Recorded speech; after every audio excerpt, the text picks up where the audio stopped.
Hello and welcome back to the Chubby Cheese with a Side of Sandwich podcast. My name is Chubby Cheese. And I am Sammich. And we are here today to talk about my favorite director, Sam. Who is that? That's Christopher Nolan. Oh, I see. I've loved him forever, and not just because of Batman. Oh, really? Yeah. He has other movies He's aside got from Batman? Other movies and other than Batman. I thought there was only Batman. It's crazy. It's all Batman. It's nothing but Batman. Batman. That's all he's ever done. I'm Batman.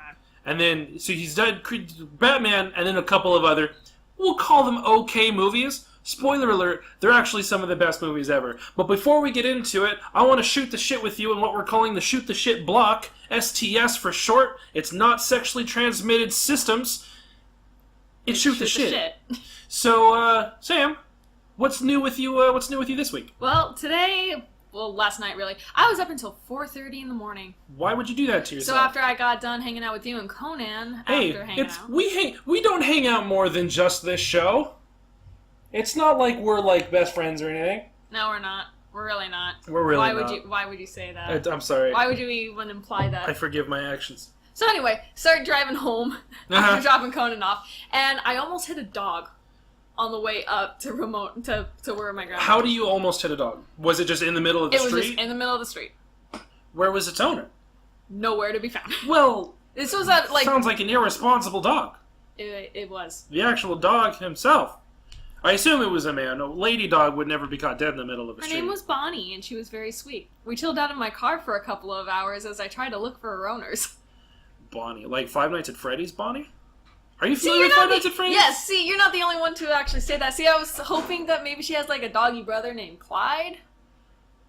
But... What? There's Bonnie no Clyde in Five Nights at Freddy's? No, but Bonnie and Clyde. Yo, no, this is a modern podcast. If we're going to talk about Bonnie, it's going to be paired with Freddy and Chica and Foxy. Those are the rules. Anyway, please, I appreciate the burp in the mic. So what did you end up doing?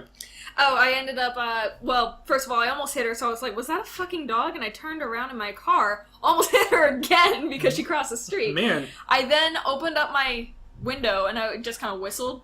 And she came straight to my car. It was like a little golden retriever mix. Opened my car door because I didn't want her on the side of the freeway just roaming around at night. There's no houses where I was. Uh-huh.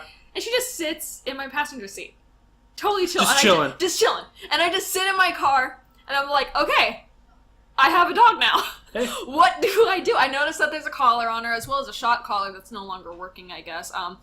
Obviously she's roaming around it's probably out of range. Yeah.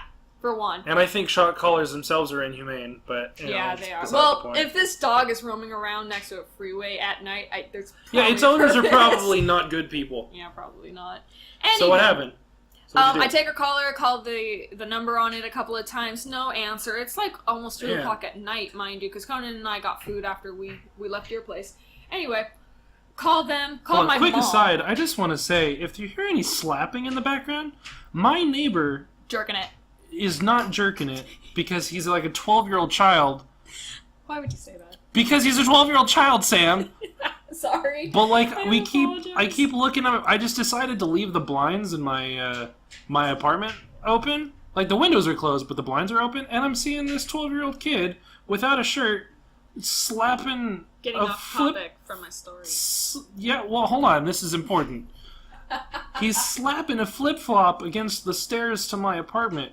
And I just kind of see him out of the corner of my eye as we're doing that. So if I get distracted, or if Sam gets distracted, or you hear just random what sounds like fapping, it's not Sean. It's not me. It's less likely to be Sam. It's probably this 12-year-old kid outside. Anyway, continue with your story. I just needed to address the elephant in the room. Elephant being a shirtless 12-year-old child. You may continue. So I called my mom. Yeah, so you called your mom. To see if I could actually take the dog home or what I should do because I didn't want to just leave her on the side of the freeway like that. Sure, because you're a good person. Yes. I mean, kind of, but like... I try. In that moment. Dogs are better than humans, therefore I enjoy them. So anyway, called my mom. She tells me to take it to the police station that we have in town. So I drive up. It's about a 9-mile drive, 10-mile drive from where I was. I pull over in a parking lot once I get into town. I'm like, okay, I'm not sure exactly where the police station is. I'll Google it. Takes me like a couple minutes. I got bad Wi-Fi, and then I see a police officer just sitting there staring at me. Like, oh, good. He probably thinks I'm a tweaker. hey, you're pulling up with a dog in your front seat that has a shot collar on it. Yeah, in an empty parking lot. In an empty parking lot. 1:30 in the morning. In a police station. So I pull up to the cop. Probably not the best of decisions led to that particular moment in his mind.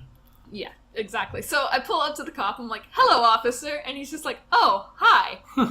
How eloquent you are speaking to me. Basically. You're not speaking in random gibberish followed by high-pitched squeals. So I tell them I find this dog and I really don't know what to do with it. I figured that they probably couldn't take it because most police... Well, they're not an animal shelter. They're not. Yeah. So, and he tells me, oh no, but there's an animal hospital down the road, like 15 miles that away, in the opposite direction. Man. Yeah. So, then he tells me, oh, I did think you were a tweaker at first, but then I saw you pull up to me, so I figured something's up. So... I take Miss Bonnie, I pull over to the side, look up the animal hospital, and then we drive the 15-20 miles in the opposite direction. Freaking hell. Yeah. And she was super sweet. I'm like petting the dogs, like, oh, you're such a good girl, Miss Bonnie. I love you. But what if she wasn't a good girl? She was the best dog I have ever encountered. What if she got abandoned for a reason? And that is what really if she depressing. murdered her owner's husband? Well, that is just... Why would you say that? You don't know! No. All I'm saying is you don't know. Ivan, put up a picture of Ivan. Miss Bonnie. Look at this dog. That is the That most is- adorable dog That ever. dog does not look like it murdered somebody's No, husband. it does not. I have to admit. Yes, that is it was like the best dog that ever happened to me, and I am totally okay with that. Yeah, so we're just chilling, and I'm like talking to her, it's like, oh, I got a dog, I guess I should talk to it. So we're driving, I'm petting her, I'm like, oh, Miss Bonnie, you're so pretty, and she gave me a couple kisses on the cheek. Aww. Super sweet dog. So I get to the animal hospital, and she stands up to get out of the car. I'm like, no, sit, real calmly, and she just sits back down in the seat. I was like, damn, this is a really well-behaved dog. Close my door, and I go into the animal hospital, tell them I found this dog on the side of the road.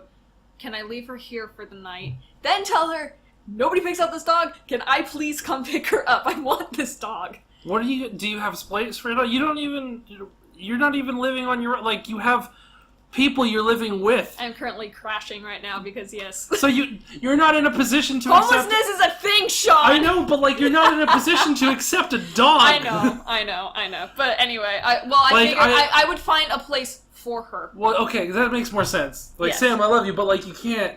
I know you love this dog.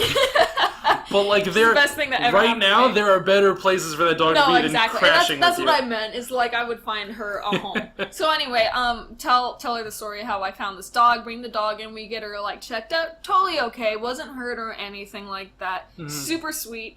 As I was petting her, sitting in the little room with her, she actually gave me paw.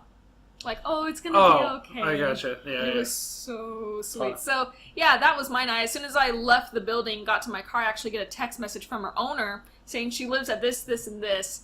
Please bring her back if you're able to. Send a text message, saying, your dog is the most polite dog I have ever met. I literally said that. I'm gonna pull this up. Pull it up. The text messages? Yes. Cue the sappy music. Oh, man. Get Ivan. some of that nice... copyright-free, sappy music. You So here feel we go. that? I can feel the music. Miss Bonnie is fine. I have taken her to the ER for pets and blah blah blah because I'm unable to take her for the night. I'm sorry I missed your text as I was driving. Your dog is very sweet and the kindest little thing I have met in a very long time. You should be proud to own such a wonderful dog. I'm so sorry to have missed your message though. Had I had seen it sooner I would have taken her home, but seeing as it's late and I'm unable to take her to my grandmother's and mother's place right now with me, my mother thought it would be best for me to take her to the pet hospital for the night. She is in good hands. And then I sent her the picture. I hope you have a wonderful day with your furry family member once You didn't even scold her a little bit? No. And all I get, at the very end is, thank you so much for getting her to a safe place. Oh my god. So, okay, now, without giving too much away, how, you don't have to be specific, but, how far away does she live from where you found her? Not too far, within the vicinity, but Okay. within a couple of miles, maybe, Okay. 2 miles. Dogs don't really travel very far. A cat alone will probably travel 3 or 4 blocks a day. So dog wouldn't travel too much farther. But the fact is that there are no houses where I was, except for way inland, and I had no idea where. Well, yeah, began. of course. It's kind of where rich. Well, people wow, live. that's a whole mess of better story than my last night. Because last night we were hanging out, and then you left. You were tired. And then I went to bed.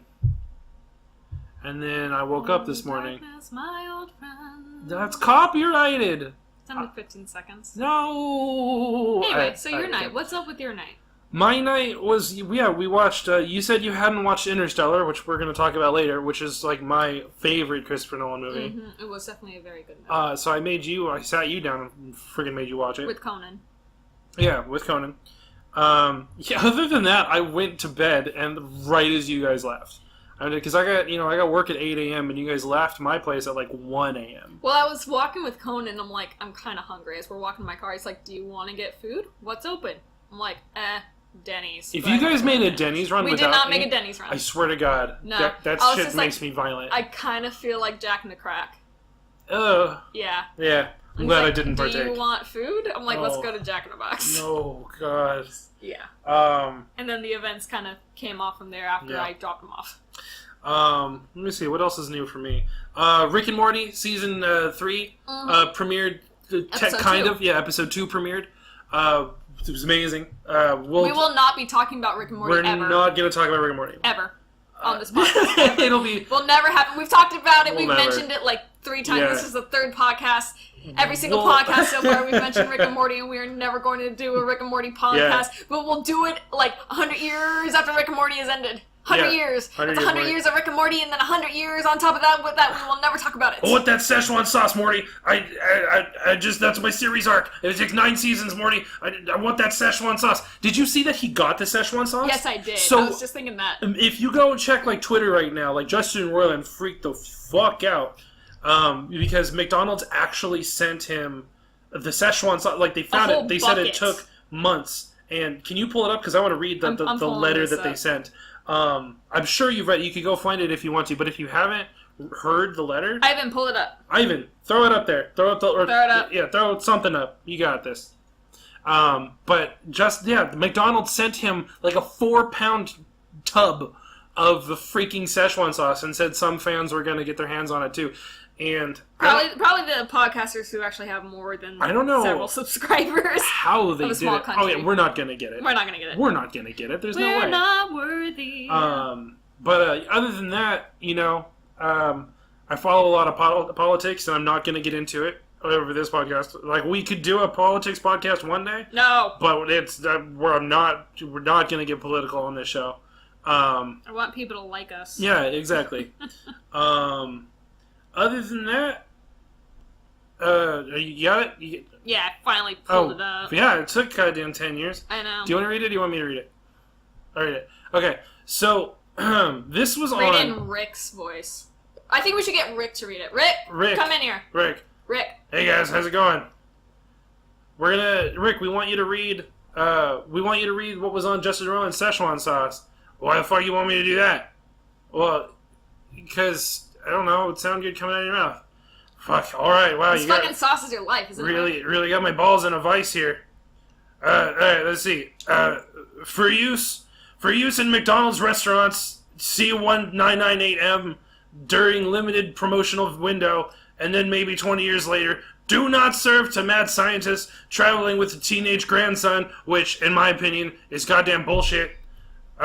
Potential non-scientist versions of mad scientists, which don't even fucking exist, if you ask me, from alternate dimensions, and or Jerry. And I agree with that. I agree with that. Jerry, I agree with the Jerry part. I agree with the Jerry. If that's all you guys need, I'm gonna go do some shit and not give you guys any more season 3. All right, Rick, I really appreciate it. Thanks, Rick. Thanks, Rick. All right, fuck you guys. Portal noises. Yeah, no, it was a crazy shit. They sent a whole letter, which I'm not going to read here. You can go find the tweet. Yeah. We'll post it in the link, and we'll actually post it in the link this time. Yeah. Ivan, do your fucking job. Yeah, come on, Ivan. What do I fucking pay you for? Pay your fucking rent, Ivan. Pay your fucking rent. Ivan. Pay your fucking rent. You can't yell to tell somebody to pay the rent and then not get their name right. That's just rude. That's just... Pay your fucking rent, Ivan. Yeah. Anyway. Okay. Fucking Ivan. So, moving on, Christopher Nolan. Christopher Nolan time? Actually, I want to mention J.G. Quintel's new show coming out to Adult Swim pretty soon. Yes. It's called Close Enough. It's very adult, it's going to be on Adult Swim. Looks very much kind of like the regular show. It actually looks like the regular show pilot, which I showed you. Yeah. It looks like it has the original main character as the main character of this show. Is this the same guy who created the regular show, yes. Right? J.G. Quintel. So, and he also sounds like he plays the main character again, which I'm super excited. Cool. Regular show, the first pilot episode that I saw, which was not actually a pilot for Cartoon Network. It being two guys tripping on acid at 2 in the morning. Oh yeah. This is kind of what I wanted regular show to be or end up being. So I'm really excited for this show. Nice. I just wanted to mention that. We'll get into that more later as it comes out. Anything else coming out? Let me see. Oh yeah, there's How are you on It? Like the movie It? I haven't seen it in a couple of years, but I do love Tim Curry. You saw the Tim Curry one. Yes. How do you feel about the new one from what you've seen so far? Have you even seen the trailer? I've seen the trailer. Yeah, I think it looks like it's going to be a pretty good remake. We won't know until it actually comes out. True. I see a lot of the internet community is kind of divided on whether or not it looks good. I think it looks good. I think it looks good, but we won't really know until we actually watch it. True. But I'm excited for it. I'm a huge horror fan. And it's just one of those classics. It's one of those classics that I never thought really needed to be remade, but now that I've kind of seen it, it almost looks shot for shot. Mm-hmm. Which I don't know if I like that nowadays. Well, yeah. If I'm going to watch something shot for shot and it's basically the same movie to a T, then why the hell do you even make a remake? Well, you can still do different stylistic impressions. Money. That's all they want. Money. That's all they want. Alright. Anyway, Christopher Nolan, my all-time favorite director and writer, because he writes and directs his own shit. I adore him. That's Star Wars. That's like legally super close to Star Wars, and you gotta knock that off. They've got like that patented down to like 4 notes. No, he was like no, you can't do more than like 5 notes of that shit. That's how Disney comes down on you. Okay? Well, I was trying to do Batman from, That's no from the Return movies, the Burton movies. Oh, well, why? That's in my opinion a really good Batman. Well, yeah. Anyway, Chris Nolan, Batman. We're gonna talk about Batman. Like we're gonna break Batman down into one block, and we're only gonna talk about Christopher Nolan's Batman. We're not gonna go super in depth in the other ones, other than like compare. We will That's a podcast in and of itself. We will be here all night. Yeah, because me and Sam are both super huge Batman fans. We were kind of arguing prior to recording this about the Robins. When we were talking about Batman movies, we started arguing about Robins. We started talking about who was the better Batman, and that's an argument for another day. I started screaming at you like, "Don't fucking test my Batman, Sean!" Yeah, I'll clip this mic. Yeah, I believe you. I believe you. Yeah, you ain't gotta prove it to me. Anyway, so I want to just talk about Christopher Nolan, movie to movie, and whether or not you've seen them. I'm gonna get a little bit pretentious. That is totally fine, and I know it. That's fine because he's my favorite. That's okay. And just the way he does movies makes me super. Is there anything amazing. You don't like about Christopher Nolan? The only thing I don't like about Christopher Nolan is that he hasn't made more movies. There's got to be something. Well, it's way to make a review. Well, no, it's not even like there are certain movies to me that just hit me super hard, and all of his movies just connect with me on like a super like subliminal level. I would be hard pressed to critique. Sometimes they can run a little long, and it's because I think his stories can be super ambitious and have a lot to tie together, especially because they're not based off novels for the most part. But I guess that would be my one. Is sometimes they run a little long, but like Dunkirk wasn't long at all, but Interstellar was almost 3 hours. I still have not seen Dunkirk. Yeah, Dunkirk. I plan on seeing it. Dunkirk was the reason I wanted to do this podcast, and we'll get into Dunkirk. We'll get into Dunkirk, and I'll warn you guys for spoilers, so you guys can skip ahead or do whatever you want. But I want to start with my least favorite. Oh, before we're also skipping one movie because it wasn't written and directed by Christopher Nolan, and that is Insomnia, because it's a remake of a Swedish film. It's amazing. Like, do not get me wrong. Insomnia, if you can track it down, It's a great movie. Robin Williams plays a villain, which is super rare for him, and he's a phenomenal villain. I love Robin Williams. I still cry. Everybody does. That Robin Williams passing, actually, because I didn't know exactly what happened, before I even knew what happened. Oh, it's he is grim. the only actor I have actually, like, cried over passing away. I got teary with Robin Williams. I got teary with Christopher Lee. Mm-hmm. But that was more like I knew because he was 92 that was going to happen. Alan Rickman was another one. Yeah, always. Yeah, well, I mean, it bums me out that he's only remembered as Snape because he was such an amazing actor. He was. Actually, he plays, gosh, I forgot his name, but he's in one of my favorite movies and books, Perfume, the Story of a Murderer. Oh, yeah. I've heard of the movie, I've never seen it. We talked about it. Yeah. That's another day. So. But anyway, I want to start off with my least favorite of my favorites. Mm-hmm. And what would that be? Which would be The Prestige. And why is it your least favorite? Just because... Okay, first of all, what is The Prestige So about? The Prestige is about two... Because you've never seen The Prestige, No, right? I have not. So The Prestige is about two 18th century... Or 1800s, 19th century magicians who have a rivalry with each other. Oh, I have seen this one. Wow. Yeah. Yeah, it's still an amazing movie. Yay, David Bowie's in it. David Bowie plays Nikola Tesla. David Bowie is Tesla, which is he's awesome. I love it. But the reason it's the least favorite of my favorites, you're really excited right now. Yes, because I watched it and was super excited. Like, this is a really fucking good movie. And then I saw the ending. I was like, what the fuck? Yeah. That's really fucking messed up. Man, I really wish you got this excited when we talked about it the first time. Yeah. When you were just like, yeah, I've never seen it. I don't fucking know. Well, I kind of forgot the name of it, Yeah. but I did watch. I watched it on a streaming site. The TLDR. The TLDR synopsis is two 19th century magicians have a rivalry that gets deadly. Like, they start escalating their rivalry more and more.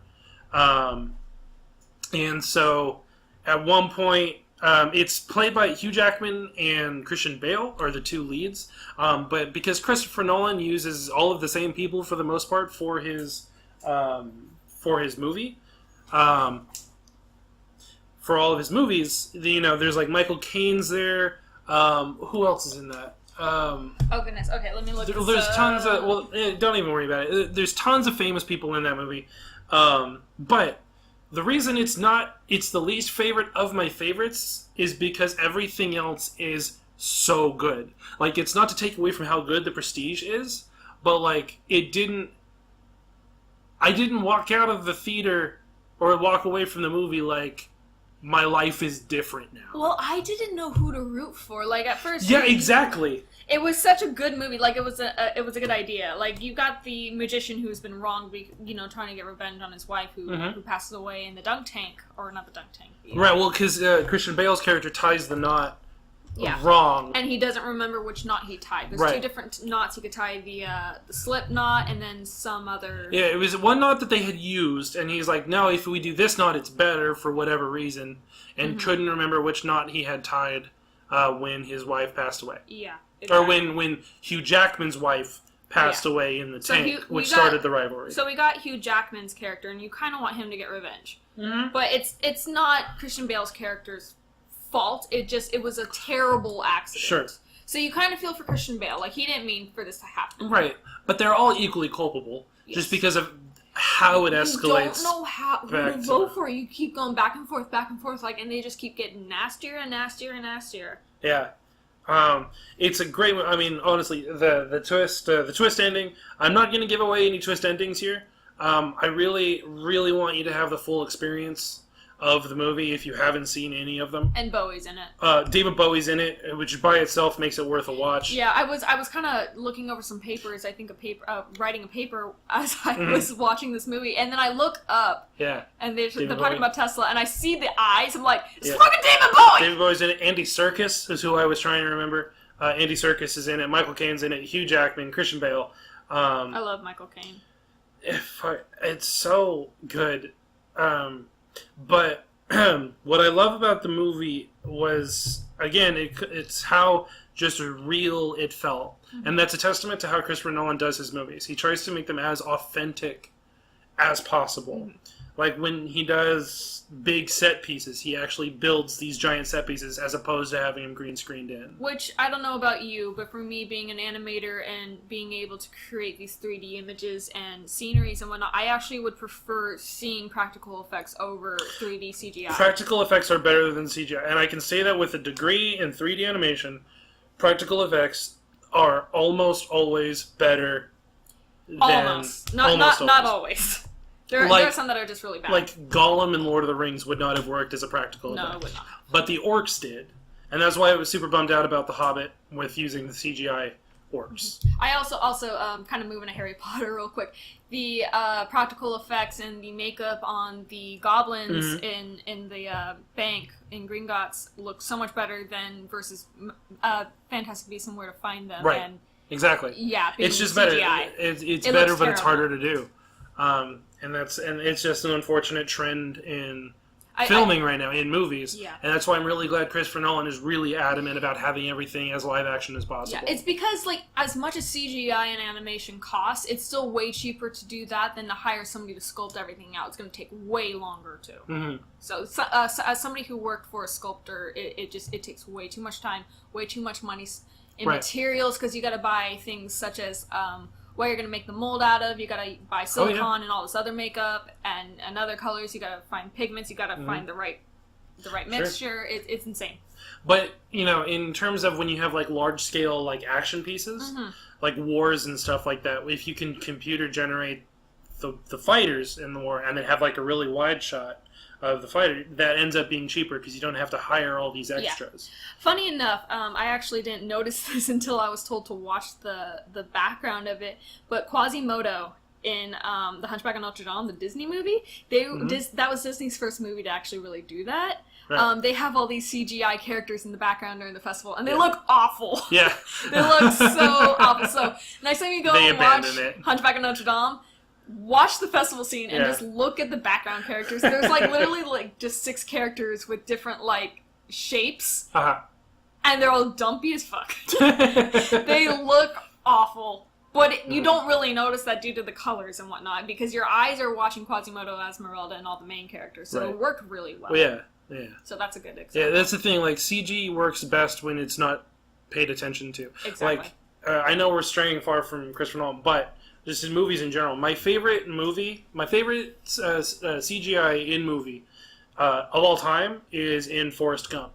And that's because, see, you have this look on your face like, where the fuck is CGI in Forrest Gump? That's exactly my point. It's so good you don't actually realize... Oh, are you talking about the Vietnam? Well, not only in Vietnam, but like they cut off Lieutenant Dan's legs, and he's on a gurney, and they lift him up from the gurney and put him on the bed. And I mean, like, it's tons of little things. And that's another thing that I kind of want to point out. If it's on his legs, that's something that we as a society just kind of try and avoid. We don't want to look at people who are different than us, like when they're losing limbs. No, but I mean, like, just because they show it so plain view. Yeah. And yet you still had that look on your face of, where's CGI in Forrest Gump? That's why it's my favorite CGI movie. Everything is super subtle. There's no attention drawn to it. That's the best way to do CGI, in my opinion. I agree. Unless you're going to have one character who needs to be, like Gollum in Lord of the Rings. But anyway. Should we move on to the next movie? Yeah. After Prestige, I think Dunkirk. We're going to talk about Dunkirk. Okay. So, if you don't... Dunkirk just came out... at time of recording, Dunkirk came out last week. About a week ago? Yeah. Spoiler alert. No, don't. Spoiler alert. Oh, God. Good. That's my 2. Ivan is going to put up a timestamp for you so that you can click on it, or you can see where to go to see when we stop talking about Dunkirk if you don't want any spoilers, which I highly encourage you to go see it. So... and I'm here, so I'm going to get it spoiled for me anyway, but that's okay. Yeah, she's going to get a little bit of a spoiler. And I'm not going to give away anything too... Like, you can listen. I'm not going to give anything too plot-heavy away, because I encourage you to go see it if you haven't seen it. But we're going to talk about it right now. So if you want to go into it blind, now's your time to stop listening. And thank you for staying with us, because you're a good person and have seen the movie. You're the best people. You're my favorite. Dunkirk is amazing. Like, I'm going to start off with that. Dunkirk is amazing. It's basically a silent movie. So what is Dunkirk? Okay. What is it about? So Dunkirk is a historical event during World War One, where across the English Channel, the Belgians, the French, and the English were fighting the Germans in a big battle, and the Germans had pushed them back all the way to the sea. So they have nowhere really to hide, but they have the French and the Belgians, and some of the English are defending, while the British try to evacuate back to England, which is across the Channel.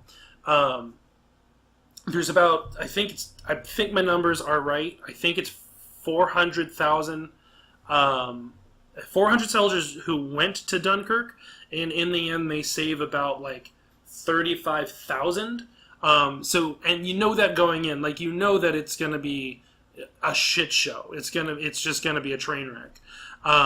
But basically, what happens is because the Germans have it so heavily fortified and are blowing up destroyers trying to rescue people. They have U-boats in the English Channel, and they have the Air Force bombarding them.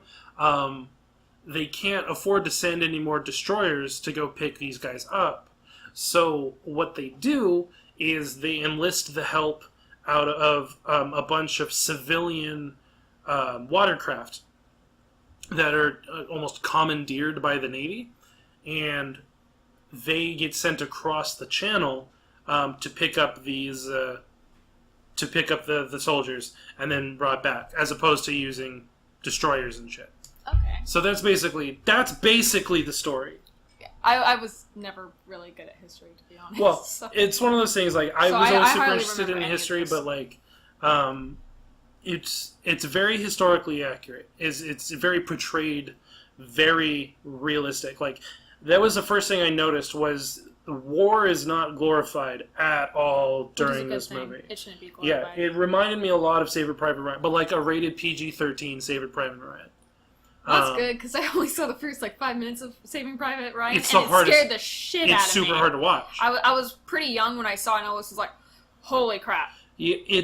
I love it because it's not romanticized at all, and it focuses on a handful of German soldiers that this story is being told over. You never see the Germans, because they never see the Germans. The bullets come out of nowhere. But every single bullet that's fired in the entire movie has weight. You jump when you start hearing bullets and stuff. You feel every single one. You do not leave that movie happy. I'm gonna go ahead and say that. I went and saw it. As you're smiling. I went and saw it by myself. I had a me day. I took a me day. I took myself out on a date. I do that. You know what I mean? Yeah. Because you need to make yourself feel good. Yeah. Nice So I went to go see it by myself. And I walked out of that having seen an amazing movie, but not feeling good about myself. I guess this day's been ruined. No, but they have actual aircraft that was used in that time during World War One. They have actual Air Force planes that they flew really, they actually had them flying and crashing and landing in water and maneuvering. There's no CG in the whole movie. All the explosions you can tell are super legit. And just the whole movie is told there's 10 seconds of dialogue throughout the whole goddamn movie. You could have that movie be nothing but music and sound effects, and it would be just as good, if not better. That's pretty amazing. I've never seen anything like it. and that's what's really nice. I really do like stories that they don't need dialogue to be told well. Right. Which is something we kind of need more. Samurai Jack did that really well. Samurai Jack did it. The beginnings of Up and WALL-E I freaking love are dialogue free and tell immense stories. Yeah. And that's the best way to tell a story. And even in WALL-E, though, I feel like the dialogue is forced because, let's face it, children can't just sit through a movie that has no dialogue. The thing with WALL-E is the dialogue never really serves a purpose other than exposition. Yeah. Or the confrontation between the ship's navigator and the captain. And that's some of the best stories are told that way, when you can tell it just from visually seeing it. And that's what made Dunkirk so great. Yeah. And it's not a long movie. It's an hour and 49 minutes. But what about the music score? Amazing. Amazing. Oh my god. Hans Zimmer, that's what really makes or breaks Hans Zimmer non-dialogue movie for me, or short. Hans Zimmer is the fucking man. He does most of Christopher Nolan's scores, and like one of the really big influences in the score that I was hearing is the ticking of a clock, because it's all of this race against time and trying to evacuate people. So you can tell throughout most of the thing, you can hear like this faint ticking of a clock going by, and it's super subtle, and it just blends in with everything. Now, the ticking of the clock, does that make you feel a little more panicked? Yeah. Oh, like... So you feel the panic with the people. Oh my god. And it's like at just about like where your heart rate is. Mm-hmm. So your heart rate starts going up naturally because it gets in sync with the ticking. Yeah. Oh god, I love it. So your panic rises with the people. I jumped more than once during the movie, where I would just sit there and be like, oh god. Is there anything else that you really liked about this movie? Like, what was your do you have a favorite part? Or? My favorite part, honestly, is what is my favorite part? Honestly, my favorite part is how they handle shell shock, because they have a character who is shell shocked, and they kind of explore that, and that's played by Cillian Murphy, who is Dr. Crane, the Scarecrow in Batman Begins. You know, Christopher Nolan, all the same actors. Mm. But he plays. So the movie. All right, I'll explain it this way. There's 3 different storylines going on. There's the actual soldier storyline, and that takes place over a week, right? Then there's the civilian ship storyline, that takes place over a day, and then there's the Air Force storyline with the a couple of Air Force pilots giving cover. Air Force back then, right? Well, you know the planes that flew. I'm going to call it Air Force just because it's what I would call it. That's what it ended up becoming. But them helping out with the evacuation, that takes place over an hour. So you have a week, a day, and an hour all played together kind of at the same time. How did the hour play out exactly? Well, you see it kind of lining up with events in other storylines. So like the 1 hour thing will happen, and then like... So, like, one of the planes will go down, and then the civilian storyline has to deal with that plane going down over the course of their day. Okay, I see. So it all kind of blends together. It all blends together. But one of the things they do is they show... one of the first things the civilians do is they find a downed plane with Cillian Murphy's character on it, who is shell-shocked, and they bring him up on the plane. And then later they show him... when he's not shell-shocked, before the bomb started going off. And he's giving commands, and he's very, like, authoritative. And then it contrasts with how he is now, and he's very just kind of, like, in his own head, freaking out, turn this boat around, where I'm not going back to Dunkirk shit.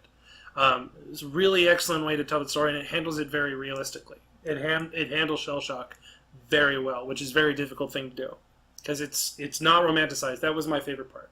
Is it was not romanticized at all. It tried to be as real as possible. Yeah, and that's something that we that's kind of becoming an issue with movies lately, romanticizing everything. Yeah, exactly. Not just war, but I mean, like, I'm gonna jump into Batman real quick, even though we haven't hit that block right. I think we're doing Batman next. So yes, Harley Quinn and the Joker and Suicide Squad. Yes, that was that would piss me off most about that movie. Honestly, I haven't really seen a good Harley Quinn since the Batman animated series. Which is when she came out. Yes, exactly. I don't feel like she's Harley Quinn anymore. No, she's really not. Yeah, she was used. People are trying to make her into this awesome anti-hero, and I just don't really like her that much. She's not. She's very good at being bad. And, yes. And that's the thing. And they do definitely romanticize. I still have people, what with Suicide Squad coming out, there are people coming forth saying, like, this is not a relationship, this is Stockholm Syndrome. Yeah. But I still have, like, most of my friends, because they're edgelords. Right. No offense, guys, I love you. They're saying, like, oh, I want a man who's able to handle my craziness. It's just like, no, you don't want that. That is unhealthy. Yeah. That is an unhealthy relationship. That was the thing, is... My biggest problem with Suicide Squad, other than how Harley Quinn was portrayed, was in the scene when Joker pushes her into the vat to discolor her and to make her and then he finish her. saves her. And then he saves her. And I'm like, that is not how it goes. That is, not only is it not how it go, that's nothing the Joker would do. Also kind of depends on what universe you're reading. Like in Death of the Family, he actually brings her into this, spoiler alert, he brings her into this basement underground, and there's like nothing but corpses dressed like Harley Quinn. He's like, you think you're the only Harley. Yeah, it's Stockholm Syndrome, it's classic Stockholm Syndrome. Yeah, which they've romanticized, and it's not something that they should do. Like, I hear girls, like young girls being like, oh, I want a relationship like Harley Quinn and Joker where we could just be crazy together. No, you don't. No, you don't. You don't want that. It's not what you want. You want... anyway, that completely off topic. But, welcome back. Welcome back. If you click the link to not listen to Dunkirk, we're done. We're not talking any more about Dunkirk for the rest of this whole thing. But it's definitely amazing. You should absolutely go see it. Anyway, moving on. We're going to talk about Batman now. We're trying very hard to stay on topic this time. Really hard to keep this on the rails. I've got Cliff Notes. Yeah, we bought a notebook and to actually write down thoughts to make sure that we hit key points. It's crazy. Some behind the scenes for you right there. Yeah. But we're going to talk about Batman, and we're going to talk about Batman in its entirety, because I feel like we're going to do a Batman podcast at some point, and we'll break it down more. We would have to figure out what universe, if not multiple. Right. Well. Fug. Well, it's exactly. F-U-G, fug. Like, we could do the film. Anyway, we'll talk about that later. Yeah. But the Batman Dark Knight trilogy, thoughts. How do you like it overall? Oh, okay, so I really like Begins. It's a very good introduction, and it's really nice that we actually get to see the rise of Ra's al Ghul, which is a character we don't see too often in Batman lately. Right. More because he's just kind of off in the shadows. But if I'm remembering right, and somebody can totally correct me on this in the comments, Ra's al Ghul was Batman's first enemy. Well, yes. Right. Well, first they do the origin correctly because Batman trains with Ra's al Ghul, and then Ra's al Ghul offers him to take over the League of Shadows. And Batman's like, no, you guys are crazy. I'm not going to kill anybody. This can be done without killing. And that's what starts that whole conflict. Which is also why Michael Keaton's Batman is a much worse Batman, in my opinion. He just kills for the fuck of it. Canonically, as far as the comics go, is when he's training as a member of the League of Shadows, that he meets Talia for the first time. Yes. And they have a relationship. And now, depending on what storyline you follow, they have Damian Wayne. Sure, and then Damian Wayne comes and becomes a problem. Yeah. Also, the big difference between the beginnings of Batman Begins versus the original Batman is Batman trained as a samurai in the comics originally, and in this they made it a ninja, which makes more sense for how they presented Batman. I feel. Yeah. But that was the major difference. Exactly. They use the shadows to surround themselves and therefore sneak up on their enemy. So, but yeah, Batman, I think the entire trilogy is great. Some movies are better than others. Not pointing any fingers, Dark Knight Rises, but step up your game. But I understand why it was bad. I get it. Because Joker was originally supposed to be in it.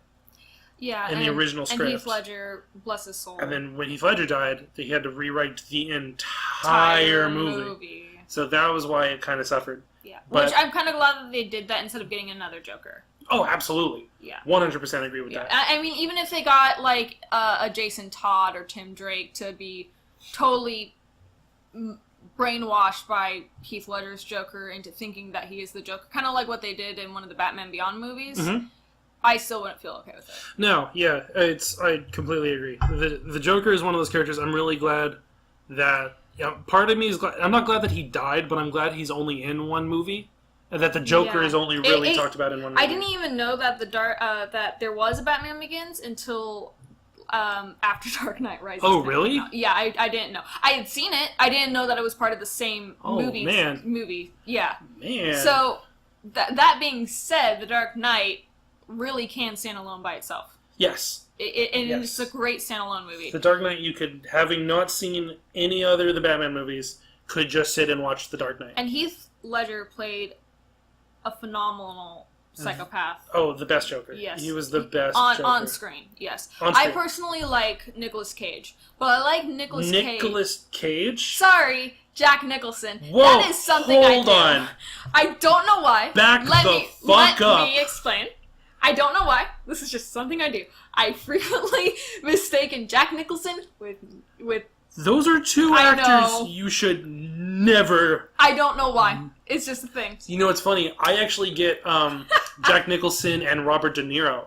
Really? Yeah, back and forth. And I don't know why. I think it's just the fact that they have Nick in their name. I don't know. Jack Nicholson is my personal favorite, one of my favorite Jokers. Sorry, apologies to anybody who just had a fucking heart attack like I did with the mention of Nick Cage being in a Batman movie. But I like Jack Nicholson's Joker. I love his Joker of his time. Heath Ledger's, I think, is objectively better. Yes. But there is something... I do like Jack Nicholson for how he presented. It was more cartoony. Yes, which is kind of like how the time frame was at the time. I also really like how Burton directed it to be... The Joker tells fucking jokes. Sure. Which is something Ledger didn't really do. No, well, it's because... He was a little more sarcastic. Well, Joker in The Dark Knight derived his humor from the situation and the mayhem and doing things because he thought they were funny. Like, how about a magic trick? And then he does that. Mm-hmm. And flipping the truck and all of that shit. Mm-hmm. That's where he derives his humor. I like that more than the anarchist versus... than the gangster. Right. Yeah. That's why I think he's better. He's way more enigmatic too. Like, because the Joker in the Tim Burton one, the Joker had a clear past. He was Jack White. Mm-hmm. He killed Batman's parents, which I don't know why they went in that direction, which Tim Burton has since apologized for and said he wasn't his fault. But he killed Batman's parents. It's totally his fault. Jack White, and then Tim Burton falls in the vat of acid. Tim Burton murdered the Wayne family. Yeah, I guess.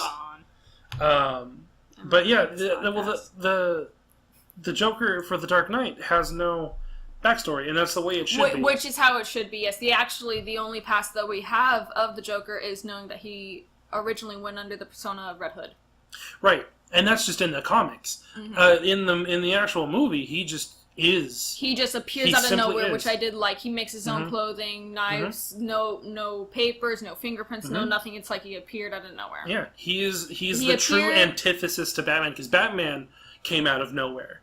You know what? Even though, the late Heath Ledger, even though he passed away, it's kind of a nice thing that the Joker appeared out of nowhere and he disappeared out of nowhere.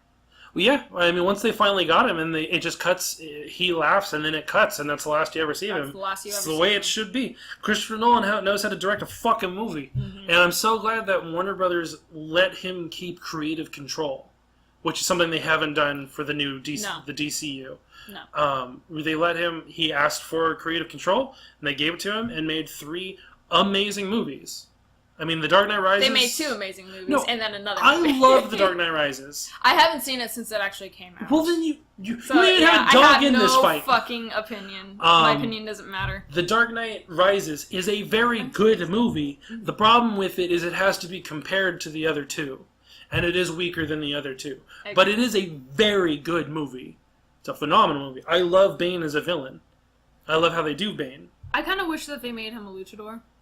In the comments a little bit. God, no. No. That would not have fit in with the aesthetic. No, it would not have, but it would have been it would have made me happy. No, the only major problem I had with Dark Knight Rises was, as a fan of the comics, the whole movie was spoiled for me from the get-go. Yeah. Because Marion Cotillard was playing a character who seemed completely insignificant, and you could just tell, as soon as they started talking about Ra's al Ghul, you could be like, She's Talia. Guys, she's Talia. Guys. And then they're having that scene where they had just had sex and they're in front of the fire, and he puts his hand on her back and there's a League of Shadows symbol, and I'm like, yeah, I know how the rest of this movie's gonna go now. Well, as soon as they hooked up, and I was just like, I'm pretty sure that's Talia. Does this mean Damian Wayne is canon? No. Which is kind of sad if you realize that with the birth of Damian Wayne, there's no reason to have Terry.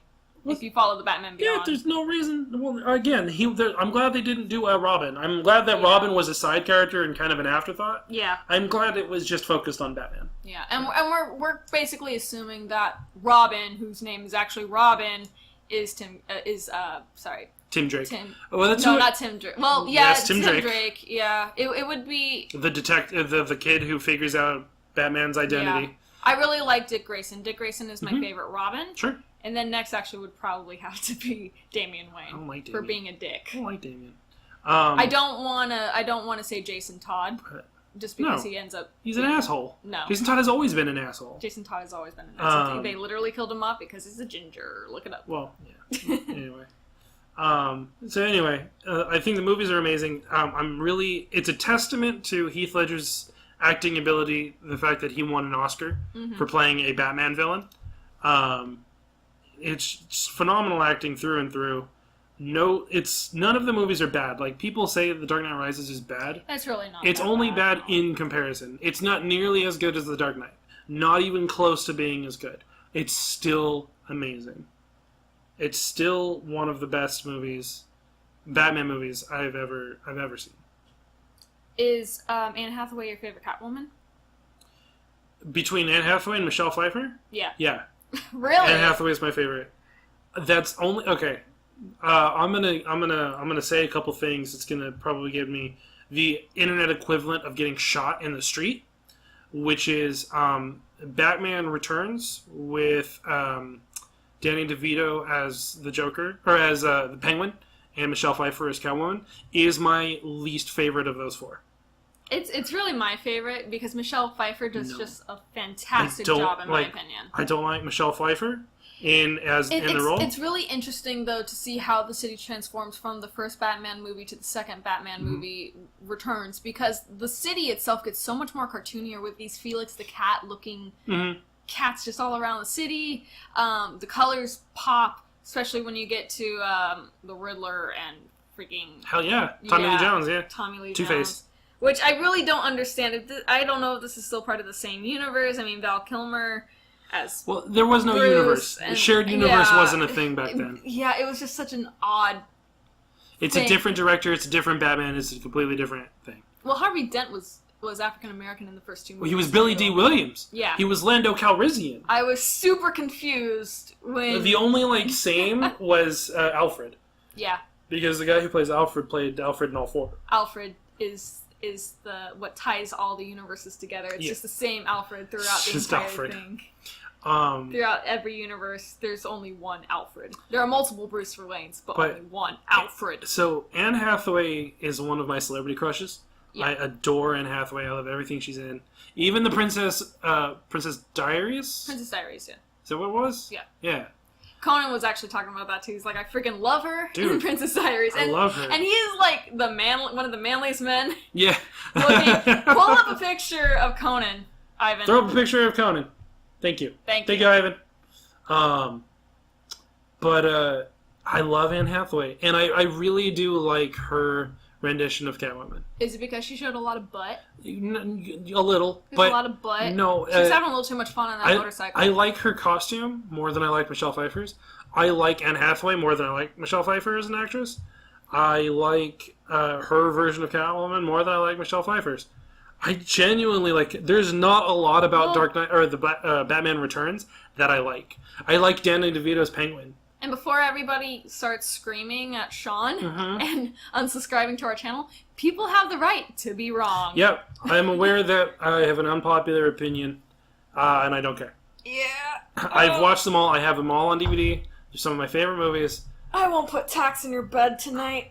See, here's my thing, though. Like, I will watch Batman and Robin, which is the one with Mr. Freeze and Poison Ivy. The bad one. The objectively bad one. I know somebody who actually had a dream where Arnold Schwarzenegger actually played every character in that movie, and I really want that to be a thing. That would be the best movie. Can you imagine him as Poison Ivy? That would be the best movie. This is a one-woman show! Oh my god. Yeah, this is a one-woman show! But, I told Lady Freeze as I pulled her plug. That's all I'm hearing right now. But I like that movie because it's so bad. Mm-hmm. You know what I mean? I genuinely love how terrible... Like, the same thing with Batman Forever. Batman Forever is like one of my guilty pleasures. I know it's not a good movie, but I just can't help but love it. It's one of my favorites, too. It's so endearing in how hard it tries. Yeah. It goes insanely cartoony, but too. the thing with the Batman Returns is it's good. It is actually a good movie that I don't like. And that's why... Well, you can be wrong. Well, and that's why it ranks so low on my list, is because the other ones are bad movies that I like. They're bad movies, and they're just trying to do the best with what they got. Exactly. They know they're going to be bad. Mm-hmm. Uma Thurman. I like Uma Thurman. I freaking love her in Kill Bill as Beatrice. Sure. But I don't know if I really like her as Poison Ivy. Now, I liked her when I was a kid, and I didn't know any other Batman movies at the time.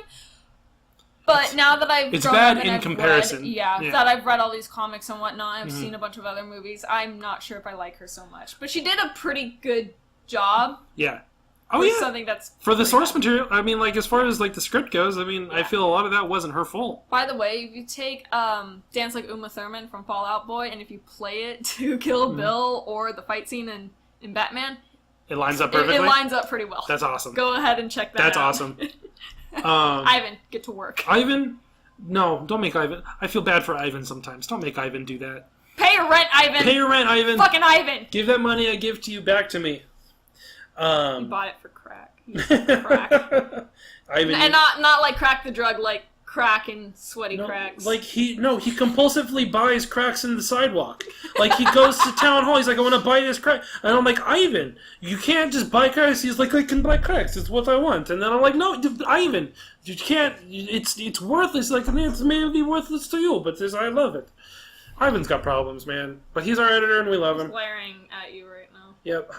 Ivan, he's working on this. It's like, well, fuck you too, Sean. Hey, fuck you, buddy. But The Dark Knight is the best Batman movie that has ever been released, ever. And if you still, to this day, haven't seen it, you should be ashamed of yourself. It holds the record for me for most times I've gone to see a movie in a theater. How many times is that? Because if I like a movie, if I want to see a movie, I'll see it once. Mm-hmm. If I really like the movie, I'll see it twice. I saw The Dark Knight 4 times. You beat mine. In the theater. I saw, when I was a kid, because we used to go to the drive-in a lot, I saw Shrek and The Grinch Stole Christmas with Jim Carrey 3 times in theaters. Maybe 4, but I'm pretty sure Shrek is worth it. Shrek was worth it. Shrek is worth it. Which, speaking of Shrek, I saw it on Cartoon Network this weekend because they were just airing it on my grandmother's high-definition television. And we kind of had the soap opera effect on, I guess is what they call it. It was so bad. Shrek as a soap opera. And it was so great. I love Shrek. It's like one of my favorite movies of all time. But in the soap opera effect, I can see every tween.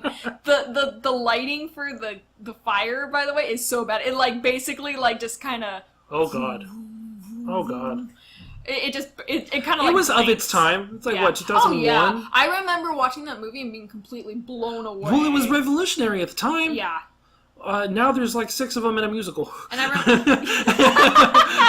I know. Actually, I remember when Shrek 3 was about to come out, and I'm in middle school, and my Avid teacher at the time, she actually knew the writers of Shrek, and she said, "Yeah, I've actually seen the 5th script. They're not sure if they're going to do it." So I knew that there was going to be a Shrek 5 before they even announced it. It's such... Especially since they realized how much money DreamWorks banked from the first one. Yeah. Holy shit. Shrek makes money. Shrek makes the green. Yes, he does. It's funny, because he's an ogre. Well, anyway, moving on. I think we're done talking about Batman. We're done talking about Shrek. It's all ogre now. It's all... Oh, God, Sam. I can't handle. Well, you're still in the show. I have to have a couple one-liners. That's okay. I'm just here to do stuff. That was the Batman. That was the Batman block. Music. So now I want to talk about Interstellar. And I really want to talk about it because you just watched it for the first time yesterday. It was damn good. It's a long movie. After I dropped Conan off yesterday, he's just like, I'm surprised I like that so much. Usually when people tell me I'm going to like something, I usually fucking hate it. I know. I'm the same exact way, but I had that much confidence in that movie. Yeah. Well, as soon as you were like, you need to watch this, I'm like, okay, Shawnee C hasn't steered me wrong just yet. Never have. I know good movies, man.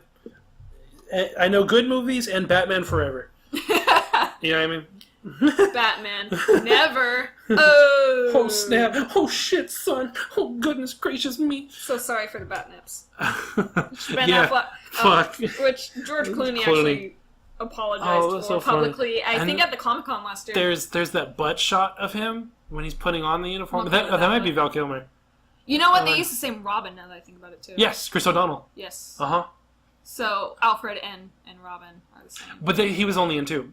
Like, Alfred was in all 4. Yeah. Anyway, moving on. Interstellar. The plot of Interstellar, I don't want to give away too much with, because if you haven't seen Interstellar, it's really one of those movies you should know very little about it going into. Yeah, I knew absolutely nothing other than the title is Interstellar. I figured it was space. So they go to space, and it's a movie about family. That's really what the movie is about when you get down to it. They do have a couple of tropes that I kind of saw coming right away, but I didn't know how it was going to play out, so I wanted to see how we get from point A to point B to point C. Mm-hmm. To the black hole to point D. Point D being this dick, yo! Spotted dick.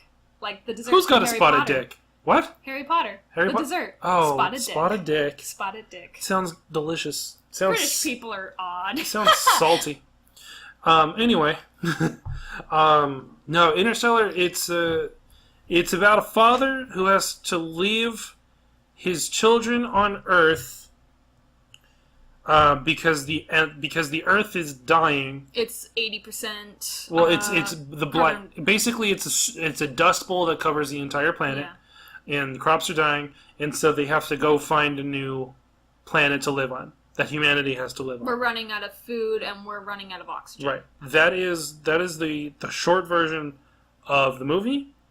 And it's one of the single greatest movies I've ever seen ever in my life. What I really liked about it is, and we don't see this too much with space movies, in the space shots, it's actually silent.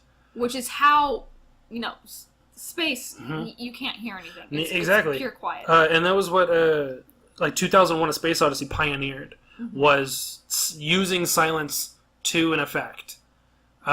Because it would cut from being inside of, you have to be very hum. Careful with how you do something like that too, because if you can totally ruin the feel of a movie with one bad silence or one area where you put too much sound. Sure. What I really, and you mentioned this in theater when you saw it, but when there's this huge explosion and there's nothing but silence, and you can hear. I gasped. Oh man, Conan gasped. There's an explosion that happens that is in space, it's an airlock that explodes. So it goes from being air-filled to a vacuum super quick. So it's a super loud explosion, and it just goes... It was like being muffled. Oh, God. Really. It wasn't even like... But I went to go see it in the theater, and the entire audience, you could hear go... and just the most... They lost their breath. The loudest silence I've ever heard was following that scene. The sound of the silence? Oh, you know it, man. Ho-ho. I'm going to use that every podcast. I'm going to try and bring the sound of the silence. Well, Disturbed did a cover of it that was really good. Yeah. It has been brought back recently. Anyway, Interstellar. It made me like Matthew McConaughey as an actor. That's what you were saying. I thought, I always saw Matthew McConaughey as the pretty boy, the guy who takes his shirt off. And to me, it's always Magic Mike. Magic Mike and Dazed and Confused. Yeah, Dazed and Confused. So he looks kind of like my dad when he was younger in that movie. It was really tripping me out seeing my dad it's a compliment to your dad, 16-year-olds, though. Well, yeah. So anyway, but that's always the vibe we got from him. He was really funny in Tropic Thunder. He was really funny in Wolf of Wall Street, so I knew he had that side of him. I knew I liked him more than that, but I never really respected him as an actor. And then he came out with Interstellar and then Dallas Buyers Club. And I now adore Matthew McConaughey. His more serious roles are definitely better than his more nonchalant. Absolutely. Because nonchalant, you just get all right. That's why I'm excited about Dark Tower. The Dark Tower sequel, you mean? Well, yeah. Well, the movie The Dark Tower, Yeah. which is a sequel to the books. Yeah. But it's the first movie. Well, they see. They might know. You came to me like you had just learned that. I'm like, yeah, that was how they've been advertising. I know. It's a follow up to the books. I know. I actually haven't read the Dark Tower books. I've been meaning to. I've got like a list of like 80 different books, and I buy them, and then I just keep buying more. And it's like, oh, I'll get to these later, and then I literally went and reread Harry Potter. it's you gotta do it every once in a while. You gotta reread Harry Potter. Yeah. I don't know if I'm ever gonna read Cursed Child though. I wouldn't. I bought it. I have a first edition, but then I found out what it was in the middle of reading the 5th book because I was rereading the books, and then I was going to go to Cursed Child and was like, oh, well, that's a bummer. Well, yeah, it's not good. No, it's not just good unfortunate. fanfic. Well, like, my problem with the Cursed Child, and this is an aside to everything, but the big problem I had with it was there's at the end of the actual Harry Potter series, there's a big deal where Albus Severus talks about, like, what if I get sorted into Slytherin? Mm-hmm. And Harry is just like, there have been 2 great headmasters. You are named after Albus Severus Potter. You are named after 2 headmasters of Hogwarts. One was a Gryffindor, one was a Slytherin, and they are both the bravest, best men I have ever met. And there's this huge thing about, like, if you don't want to be in Slytherin, it takes your choice into account. But if you are in Slytherin, then Slytherin will have gained a great wizard. And there you go. And that was a great, touching moment. Mm-hmm. But then in The Cursed Child, he gets sorted into Slytherin, and, like, Harry Potter is just like, well, fuck, my son's not my son anymore. Fuck this kid. Yeah, basically. I was took like, a touching Harry! moment, threw it out the window. Harry! Why? Why would you do that? Most of my friends are actually Ravenclaws, me being a Hufflepuff, but Ronnie and I were talking about it, and our brother figure, Miguel, my brother figure, we're like, yeah, that bastard's a Slytherin. Yeah. He's very cunning, he's very intelligent, but damn! Yeah. Anyway, going back to Interstellar, the score for the movie, it's another Hans Zimmer score.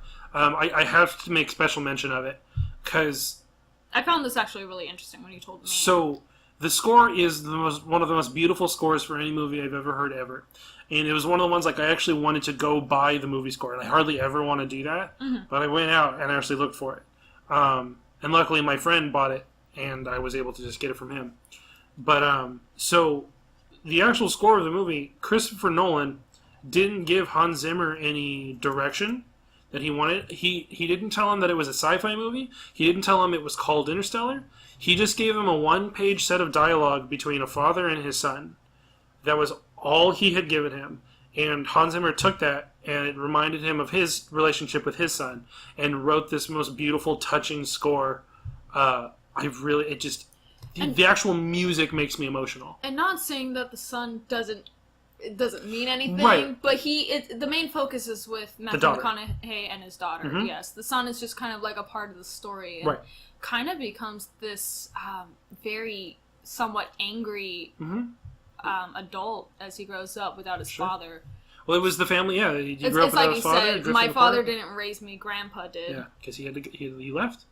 But yeah, it's a really big emphasis on, like, having to exist and live even when you have kids, and not giving up, but it's also like, protecting your children and doing everything you can in the world for them, even if that means letting them go. Yeah, so I'm going to go back to the beginning here. So not only are we trying to find, like, another planet to live on, but we're also trying to find a way to get everybody off Earth to find this planet. And if that doesn't work, there's plan B, which is we fertilize a bunch of eggs, and in about 50 years we have a small colony of about a couple hundred people, which is definitely very interesting, which is kind of, honestly, as terrifying as it sounds, is the more likely scenario to happen if something like that were to go down. Yeah, well, and again, I don't want to give too much away from the movie, and that didn't give much away, but, like, the way they overcome that challenge is paramount to the movie. Mm-hmm. I cannot recommend a movie more. When you pointed out to me that all of it was practical effects and and no CGI, green screen. For the most part, yeah, there's no green screen. They do use blue screens. Blue screen, there you go. They use blue screens. They don't use green screens. And like with the when Matthew McConaughey's character is floating through the bookshelves. Yeah. They actually built a gigantic bookshelf set for him on wires to go through. That's cool. That was how they had done that. It's an incredible film. It's 3 hours long though. Like I was okay with that. That was 3 hours worth it warrants spending. the 3 hours. But it is a long... It's not just a casually, like, I'm going to sit down and watch this for a little bit. You need to pay attention. Yeah, you got to be into that movie. And then, okay, moving on from that, I got two movies left. We're already past an hour. We're going to go long. on topic? We're two on topic, man. We're two on topic. People are like, this isn't Sammy D and a side of It's also cheese. hard because I don't want to give away spoilers because if somebody hasn't seen the movie... That's why people come to us, so we can spoil things. Just watch these movies. Christopher Nolan is the best cinematographer I've ever seen. He's like Kurosawa levels of cinematography. It's amazing. He writes and directs his movies, and he's just brilliant the way he does his stuff. Everything he tries to keep it as practical, as real as possible. When a ship crashes into the ocean, that actually happens. In The Dark Knight Rises, when they take the plane out of the sky at the very beginning, they do that for real. Like that, They really did that. Yeah. In order to do that scene. They also the scene with the truck flipping over. They truck were flipping all over in Dark worried. Knight. Yeah, they were all scared. They were holding their breath as they flipped the truck because they only got one chance to do that, and it worked. Yep. They weren't really sure if it was going to work, but it fucking worked. In Inception, when they're doing the hallway turning, when they're in the dream, they actually had a big hallway that they were rotating on the set, and had the actors in this hallway filming as it was rotating, and that's how they achieved that. Yeah, and it's the most brilliant filming. By the way, going back to Batman, super fast. If you want to yell at Sean for an actual podcast about Batman, go ahead and put your comments below. Yeah, yell at me. Scream at him. Yell at me. I will ignore them. Yeah. No, we won't. We'll try. Well, I'll take your opinion to heart. But if you're a dick, I'm just gonna ignore you. If your comment's good enough, maybe we'll bring it up in the Batman podcast whenever that happens. Sure. Never. No, we'll do a or Batman any movie one. for Both that. of us love Batman too much to not talk about it one day. Exactly. Lego Batman's a great Batman. Lego Batman is one of the best Batman movies ever. Lego Batman actually is genuinely amazing. It was, and somebody was saying, you got this DC character. It's basically Batman is Deadpool. It's a Deadpool movie, Kinda. but with Batman. Yeah. And you can only do that with Batman because everybody knows Batman so much. He's such an icon. And I like the beginning of the first 15 minutes. He even jokes about the Batman lunch pails, Batman singers, Batman everything. Here, little orphans, here's some Batman stuff. Batman. Will Arnett is Will actually Arnett, Batman. And Zach Galifianakis is the Joker. I like that Joker, but at the same time, the Joker should really make some jokes. No, he was just funny. This is not like that thing with the two boats. Oh man, I love it. Wait, do you know the Bane thing? Which Bane thing? The Bane thing. What, you got to be specific with me. For you. Oh, do I know how to do his voice? No, the joke. Gosh, something was happening. It's like, oh yeah, you're a big guy. You're a big guy. For you. For you. Yeah, well, it sounds like he's saying, for you, I'm a big guy. For you, I'm a big guy. And I guess that the director of the Batman Lego movie was just like, he didn't know that was there, and if he had known that was there, he's like, damn it, I would have put that in Lego Batman. I want to see it. I need more. I need one more Lego Batman movie, maybe. Hopefully they don't ruin it. Fight like a younger man. Anyway, I like Bane's voice. We're just going to keep going back to Batman on this. We're just going to keep doing it. Okay. Memento is the next movie. Okay. You have seen Memento, yes? Yes, I have. But the thing is, I saw it when I was in class, and we watched it over a period of 3 or 4 days. Which is not how to watch that movie. That is not ideal. It is a terrible way to watch that movie. Do not do that. Especially how crazy Memento is directed and the writing. So, Memento was written... It's a short story by Jonathan Nolan, his brother, that Christopher Nolan adapted into a screenplay. And... what I find really funny about the movie is if you were to play it in chronological order, the events that happen, it'd be a very boring movie. Oh, yeah. It'd be a very boring movie. But the entire movie is played in reverse. The last scene happens first, and then it goes back, and then back, and then back, and then back until you get to the first scene. So how do you direct a movie like that? Do you just you direct it from the beginning? Really? You would direct it the same way. Is you have events that happen that the actors need to do, and it's up to the editor. It's a testament more to the editor to put them together in a way that makes sense. The plan was to have it done in reverse. That was the plan. So, but when it's filmed, when you actually plan on filming it, the scenes all film the same way, as if it were in chronological order. It's just about editing it in reverse. And it just made the movie work. That whole thing. So what is Memento, for our viewers who haven't seen it? Memento is about... it's a guy, it's played by Guy Pearce, who has short-term memory loss, who is trying to solve the murder of his wife, and all of the clues he has received on his murder, on the murder of his wife, he has tattooed onto his body to help remind him. So, like, he makes himself notes. Like, he has one character where he takes a picture of the character and I do not believe his lies. Who is kind of like the main villain, quote unquote, in the film. So, but it's all done in reverse. But he's trying to solve his wife's murder, and every day he wakes up not knowing really where he is. Does he know who he is? He knows who he is, but he doesn't remember where he is, who he's talked to the previous day. His memory, I think, lasts about 15 minutes, and so he has to keep himself like. He has to remind himself that his wife was murdered. He has to remind himself that it was done by, like, Steve J or whatever did it. And all of his evidence is on his body. And it's just him solving the murder.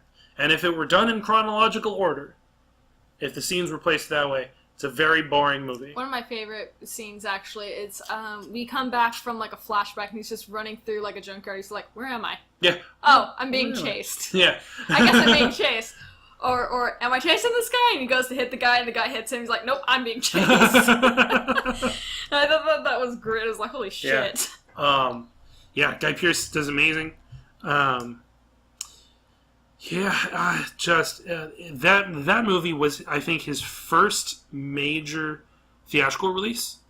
And for me, it really cemented him as a brilliant director. Yeah, there were a few movies prior to all the movies that we have mentioned, but I guess... There were some short films. Yeah. There was... Insomnia was in there. I don't think Insomnia was his first, but his first major theatrical release was Memento. I think his major theatrical releases go in this order. I think it's Memento, Insomnia, Prestige, Batman Begins, then it was Inception... The Dark Knight, Interstellar... No, The Dark Knight Returns, Interstellar, Dunkirk. I think. I can't remember. I can't remember off the top of my head. They're all amazing. I don't care. MBD, Wikipedia. If only there was somebody else. If only there was a movie database on the internet. Get it? Because that's what IMDb stands for. Yeah. As every time somebody brings up IMDb, that's my.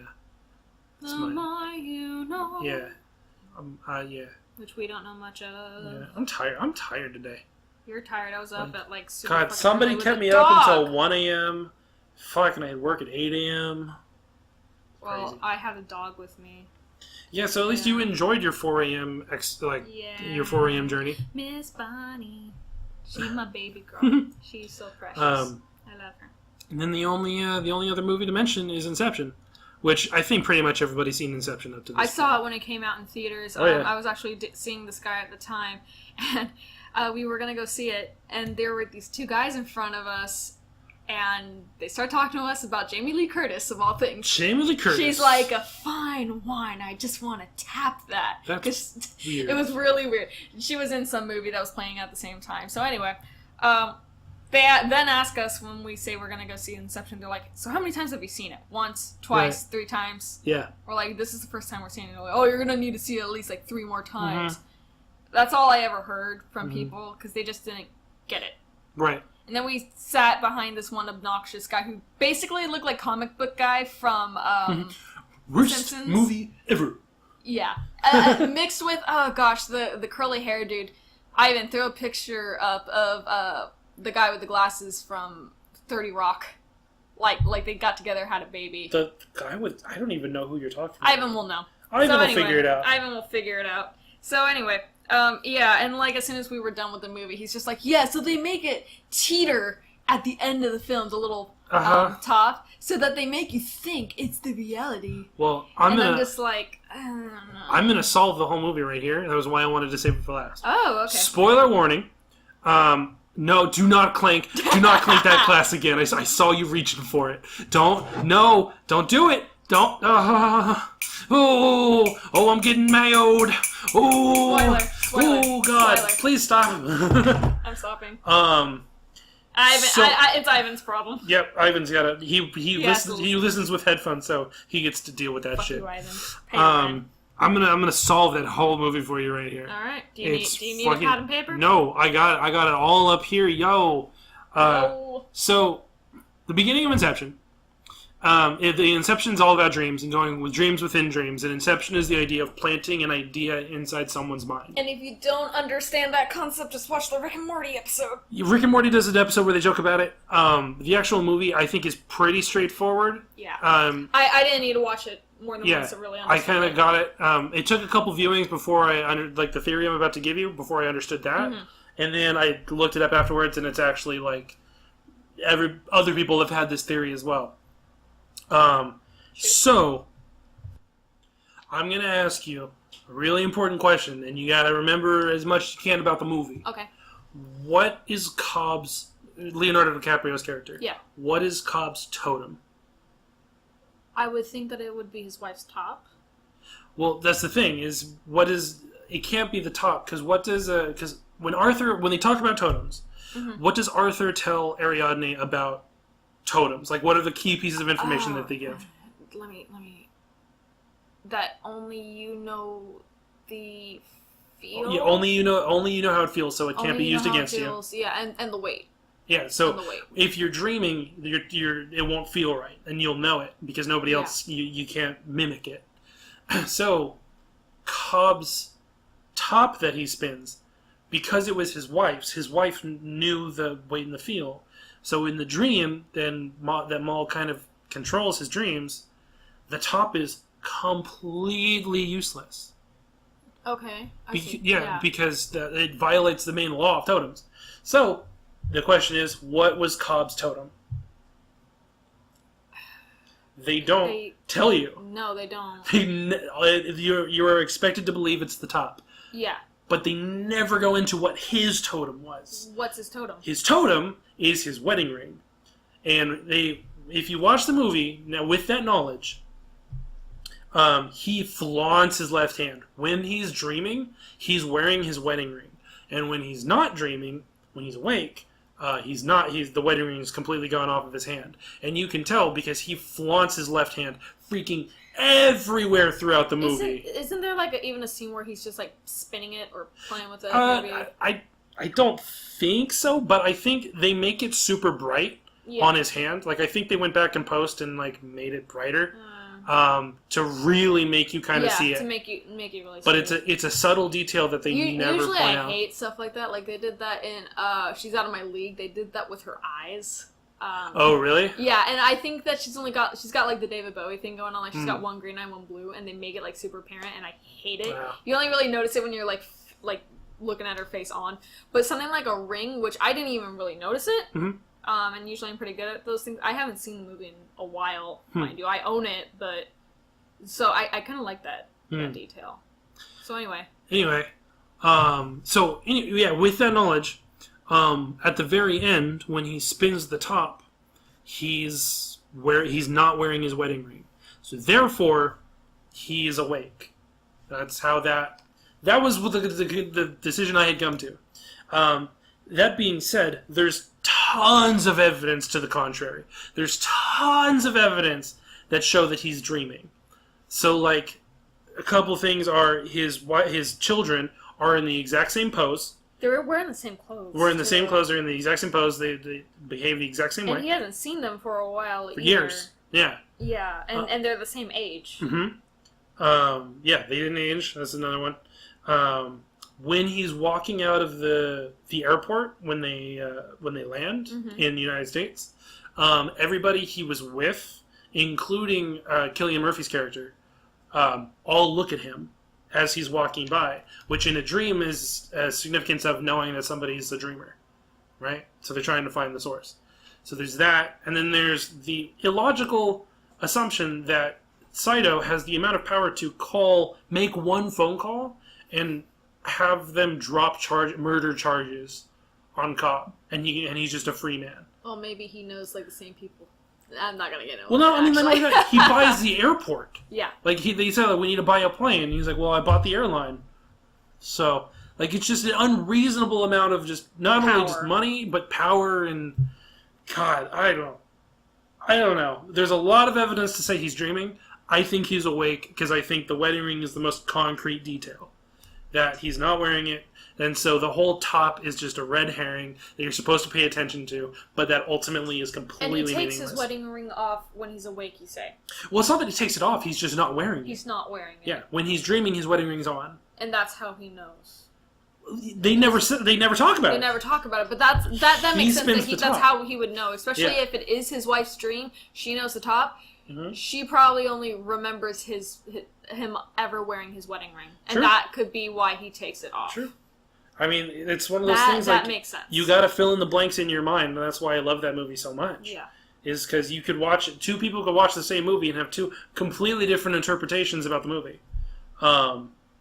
So anyway, that was like the whole reason I wanted to do this. But I wanted to talk about that particular theory because it makes me super happy, and I love Inception. It's another brilliant score by Hans Zimmer. Some of the best cinematography I've ever seen in any movie ever. And if you haven't seen it, you should be ashamed of yourself. Go watch Inception. It's a masterpiece of a fucking movie. To use the pretentious term, it's Christopher Nolan's magnum opus. Because it's his masterpiece. It's his greatest achievement. Yeah. Inception just is a marvel of a movie. And I know we talked a little about a lot of different movies. Maybe if you want to, we can, or depending on how the audience listening, if you guys want to hear one specific thing, just comment in the description below. Yeah.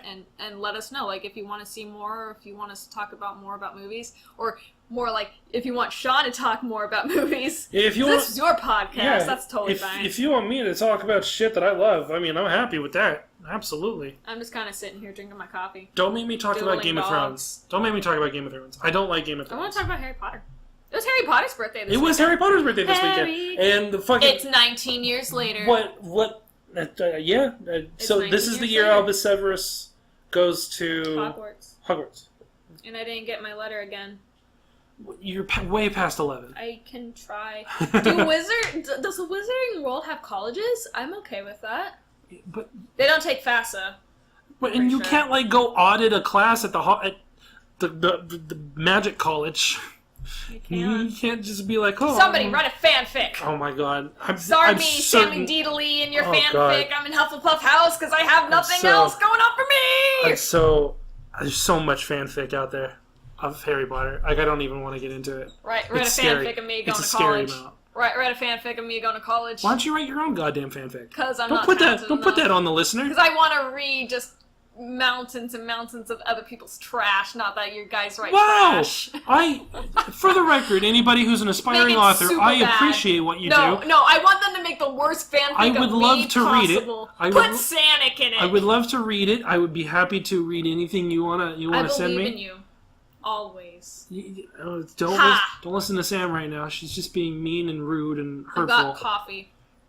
She's on coffee right now. I'm on coffee. She's also doodling and not paying a ton of attention to the podcast. I like dogs. So dogs are cool. This is just going great right now. So this is the part of the podcast where we just This is the part of the podcast where we ramble until we decide to end it. Because we have no more shit to talk about. We talked about Christopher Nolan. That was what I wanted to do. You talked about a lot of shit. I really want somebody to write a fanfic of me. Just like one page.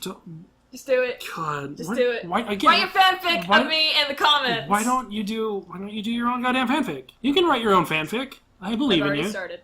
Oh. It's gonna be cringy as fug. Oh. That's fug with an F-U-G. Ooh. Fug. Fug life. Yes, fug my life. I fucking hate my life. Anyway. I think one of the things I want to do is I want to live tweet and possibly do a stream of us. I want to watch the first season of Game of Thrones in its entirety. Sit down and do it. Stream the whole thing. I want to live tweet it because Game of Thrones is just something I'm not interested in. I've seen a couple of episodes. It's not that I'm not interested. It's just I had other things going on at the time, and yeah. I watched last week's episode. So I watched the full episode because I was waiting for Rick and Morty. Yeah. Which is on at 11:30, and Game of Thrones is on at like 9. Yeah. What do you think actually had the more views? Game of Thrones. Game of Thrones. Sam, there's not even a competition. Well, I didn't watch Game of Thrones. I didn't even watch the Rick and Morty. I'll watch it the next day. But like, I have seen the first episode, and the second episode, and season 7, episode 3, or whatever last week's was. I've seen those 3 episodes of Game of Thrones. Yeah. And there's, I'm sure, a lot I missed. And somebody hearing me say that is just going to be like, what the... It's like what you said in our awesome Hey Arnold podcast that was really terrible last time. Quit calling our show terrible. God, you're so down and nihilistic about our podcast. We put passion into this. Anyway, continue. Wow. Anyway, it's like what you said. If you're on the internet or any type of social media platform, you're gonna get spoilers whether you watch the show or not. So I know quite a bit about the show, and also Ronnie, my sister from another mister, frequently complains about characters and other things happening in the show, and I listen to her not with like really half an ear. I'll be doing something, but it's just like it's okay, Ronnie. It's okay. It's just. They're alive, or it's gonna be okay. And she's like, "Oh, it's not." It's like pet the dog. Go pet Peanut, our little dog. Go pet her dog. Yeah. Game of Thrones, man. I tried really hard because Lord of the Rings is like my favorite thing ever, and I was told Game of Thrones is a lot like Lord of the Rings. No. It's not even close. I was gonna say, what? It's not even close to Lord of the Rings. Are they just kind of like they're both fantasy, and that's like where that line gets drawn, and that's it. Did Sam and Bilbo?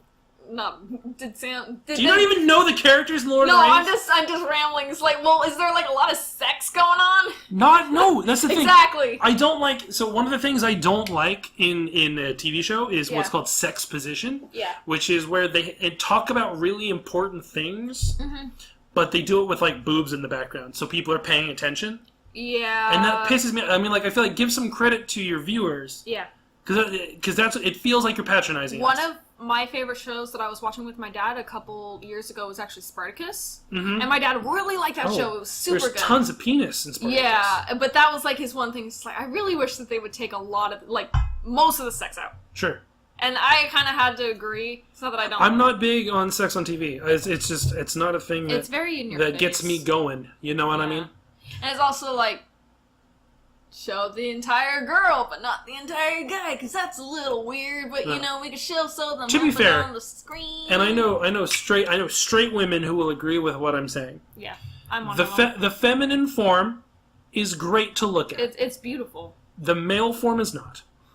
The male form is efficient and bulky and built to withstand pain. That is what the male form is for. That is what they are. And the feminine form, straight women can agree, is way more pleasing to look at. It's because it's soft. It's got these soft edges, these soft curves and whatnot. The masculinity of the male form, it's there. It's kind of it's harder to draw men than women to me because it's soft but it's hard. I've been there. I've been there. That was really bad. Oh gosh, I'm just like hearing everything that all my art teachers have ever told me about the masculine form, and it's just like Well, I've done. Wow, I'm looking at the waveform right now. That's my 3. Sorry, Ivan. Not really. Go fuck yourself. But yeah, I don't know. It's one thing for sex to be used as a plot device. Yeah. You know what I mean? It's another thing to, like, put it all over everything. I might as well go watch porn. That was my problem with Game of Thrones, was they were using sex in a way that just made people pay attention, as opposed to using the sex to further something in the plot. Because that can happen. I mean, like, a woman can sleep with, like, a king to raise a bastard, and you can show the sex. That is a good plot point. But Game of Thrones doesn't do that. They have that, but that's not exclusively what they do. They really do just do boobs so people will look. Well, I think that they know what they're doing by, animal instincts with humankind, and they're like, people want to see people getting laid. And I'll never say that the show is a bad show. No. I have nothing but respect for the quality of the show. Mm-hmm. It's just, I don't like sex position. I don't. Yeah, I get it. Should we even be really talking about something we know nothing about? Then again, yeah, I guess absolutely. a lot of people on the best, internet already do that. Yeah, that's the best reason to talk about it. Yeah. Click. I'm doing this thing lately. Sorry, people. That wasn't even a good one. I hadn't even noticed it the entire time, and now you've drawn attention to it. You enjoying? I don't know. You enjoying yourself over there? I don't know why I'm doing that. Yeah. Well, I think that's it. Wow, this is our longest podcast we've done so far. Good. It's my only one productive thing I do all week, all day. Yeah, we record. Ivan edits, and then we post it. Well, I guess Conan's kind of like our official mascot / manager now.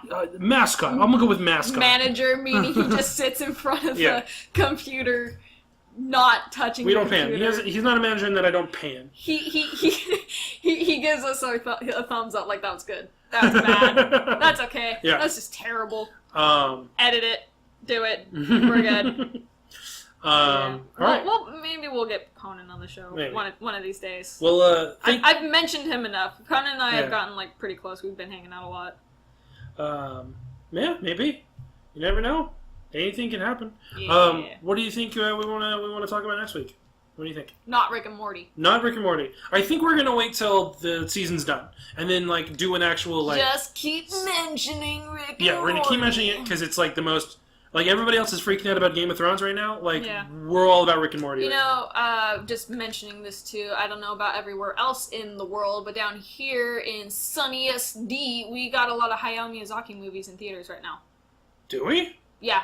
I believe that they just had Princess Mononoke, Kiki's Delivery Service, or Totoro was before that. We could do a Miyazaki podcast. I honestly don't remember them enough to talk about them. I own them. Haha. Well, yeah. I mean, a couple of friends were talking about doing a marathon and watching, the big ones. I'm okay with that. Yeah. We'll see. If anybody has any ideas, even though there's 5 of you. They say there are 5 ideas. Yes. That's it. We're on episode 3 out of 5. Yeah, hey. You can control us. Thank you all for listening. Thank you. Like, comment, subscribe, smash that like button. Can we get 10 likes? 10 likes. 10 likes. Oh, God. 10 likes. What's happening?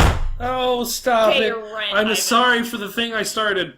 I'm sorry about that thing that happened that one time. Oh, God. All right, thank you all. We love you. We love you all. We love you all. We look forward to hearing from you. Sam, I have something I want to tell you. It's super important. I'm not just stalling.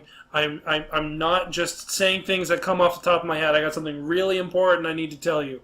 On the next podcast? No, I'm just really hungry. All right. Bye, everybody. Bye.